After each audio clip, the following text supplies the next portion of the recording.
오늘은 조금 무겁지만 우리 모두에게 언젠가 닥칠 아주 중요한 질문을 던져보려고 합니다. 내 삶의 마지막 순간, 나의 선택은 과연 존중받을 수 있을까요? 왜 한국에서는 이 당연한 권리가 제대로 지켜지지 않는 걸까요? 지금부터 그 이유를 함께 차근차근 따라가 보겠습니다. 자, 이 숫자 87%. 이게 뭘 의미할까요? 바로 우리나라에서 300만 명이 넘는 분들이 작성한 사전 연명 의료 희양서 중에서 그 뜻이 실제로 지켜지지 않은 비율입니다. 다시 말해 10명 중 거의 9명의 마지막 소원이 무시되고 있다는 뜻이죠. 정말 충격적인 숫자 아닌가요? 이것이 바로 오늘 우리가 풀어야 할 숙제 같은 겁니다. 법까지 만들어졌는데 왜 이런 일이 벌어지고 있는 걸까요? 이 질문에 대한 답을 찾기 위해 문제의 가장 깊은 곳으로 한번 들어가 보겠습니다. 네, 첫 번째 파트, 무시된 마지막 소원입니다. 법이 있는데도 왜 이런 일이 벌어지는지 이해하려면 먼저 이 문제가 대체 얼마나 심각한 건지 그 규모부터 한번 제대로 짚어봐야겠죠. 와, 이 슬라이드를 보면 정말 놀랍지 않나요? 300만 명이 넘는 사람들이 자신의 마지막을 스스로 결정하겠다고 서류를 작성했고 그중 90%는 무의미한 치료는 받고 싶지 않다고 명확하게 밝혔어요. 그런데 현실은요? 고작 13%만 그 뜻이 지켜졌다는 겁니다. 이건 우리 사회와 의료 시스템에 뭔가 아주 근본적인 문제가 있다는 강력한 신호입니다. 자, 그렇다면 대체 왜 이런 엄청난 차이가 생기는 걸까요? 그 중심에는 바로 법 자체의 모호함이 있습니다. 법이 환자를 두 종류로 나누면서부터 이 모든 혼란이 시작됩니다. 바로 이 지점에서부터 모든 갈등이 시작됩니다. 법은 임종과정 환자, 그러니까 정말 돌아가시기 직전인 분에 대해서는 인공호흡기 같은 치료를 중단할 수 있다고 명확하게 말해줘요. 그런데 아직 사망이 임박하진 않은 말기 환자에 대해서는 좀 애매하게 구는 거죠. 이 작은 차이가 의료 현장에서 의사와 환자, 그리고 가족들에게 엄청난 혼란과 고통을 주고 있는 겁니다. 이 법의 모호함 뒤에는요, 사실 아주 깊은 철학적인 대립이 숨어 있습니다. 한쪽에서는 내 삶의 주인은 나다, 즉 자기결정권을 최우선으로 존중해야 한다고 주장합니다. 반면 다른 한쪽에서는 생명은 그 자체로 신성한 것이다. 어떤 상황에서도 생명을 인위적으로 중단해서는 안 된다는 강한 신념이 있죠. 이 두 신념은 너무나 근본적이어서 좀처럼 타협점을 찾기가 불가능해 보입니다. 이렇게 평행선만 달리는 것 같은 두 주장을 어떻게 화해시킬 수 있을까요? 여기서 아주 흥미로운 실마리를 던져주는 사람이 있습니다. 바로 철학자 존 룰스인데요. 그의 생각에서 아주 실용적인 해법을 찾을 수 있습니다. 룰스가 제안하는 핵심 개념이 바로 공적 이성이라는 건데요. 이게 뭐냐면 아주 간단하게 말해서 서로 생각이 다른 사람들이 모여서 공적인 문제를 해결해야 할 때 내 종교에서는 이렇다거나 내 신념은 저렇다 이런 이야기 대신에 우리 모두가 그건 맞지 하고 동의할 수 있는 공통의 언어로 대화하자는 거예요. 이게 어떻게 작동하는지 한번 볼까요?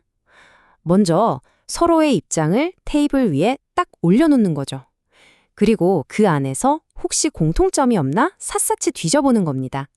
그렇게 찾아낸 공통점을 발판 삼아서 모두가 받아들일 수 있는 해결책을 만들어 나가는 방식이에요. 어때요? 정말 합리적이지 않나요? 자, 그럼 이 멋진 도구를 가지고 우리 연명의료 문제에 한번 적용해 볼까요? 놀랍게도 말이죠. 그 해결책의 열쇠가 뜻밖의 장소에 있었습니다. 바로 이 문제에서 대립하던 한쪽, 카톨릭 윤리 안에서 그 답을 찾을 수 있거든요. 이게 정말 흥미로운 지점인데요. 보통 생명의 신성함을 강조하니까 무조건 생명을 연장해야 한다고 생각하기 쉽잖아요. 근데 그게 아니라는 거예요. 카톨릭 윤리에는 치료가 환자에게 이익이 되는지 아니면 오히려 부담만 되는지를 따지는 아주 정교한 틀이 있습니다. 바로 이 균형성이라는 개념인데 이게 바로 우리가 찾던 공통의 언어가 될 수 있는 거죠.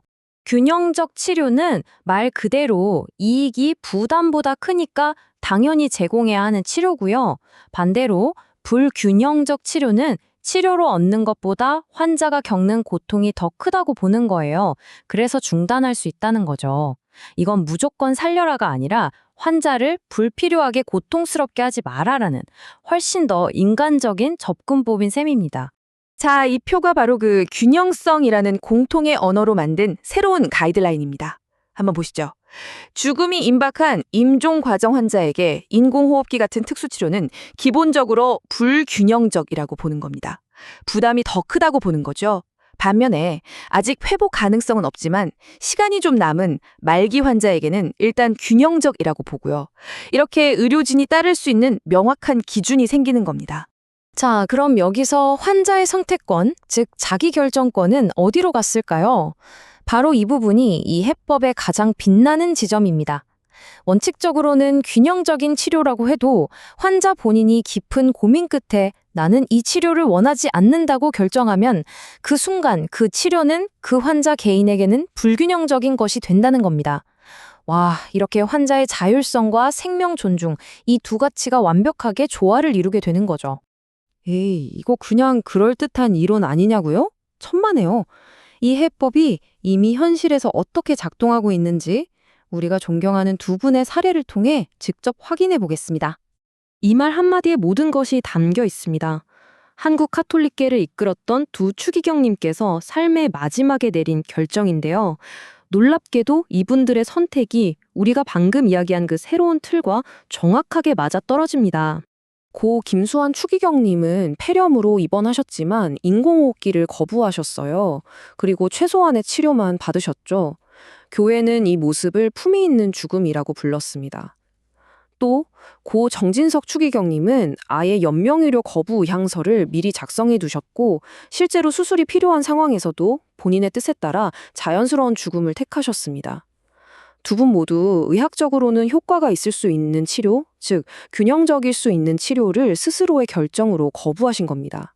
바로 그 순간 그 치료는 두 분께 불균형적인 것이 된 거죠. 이 사례들이 우리에게 말해주는 건 명확합니다. 환자의 자율성과 생명의 존엄성, 이 두 가지가 꼭 충돌해야만 하는 건 아니라는 거죠. 사실 우리는 이미 그 두 가치를 모두 끌어안는 방법에 대한 사회적 합의를 가지고 있었던 겁니다. 두 추기경님의 마지막이 바로 그 움직일 수 없는 증거입니다.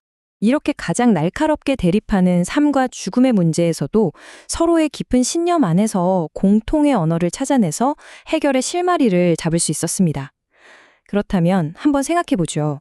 우리 사회가 겪고 있는 다른 수많은 갈등들, 그 속에서도 우리는 이런 공적 이성이라는 다리를 놓을 수 있지 않을까요? 우리 모두에게 던져진 중요한 질문이 아닐까 싶습니다.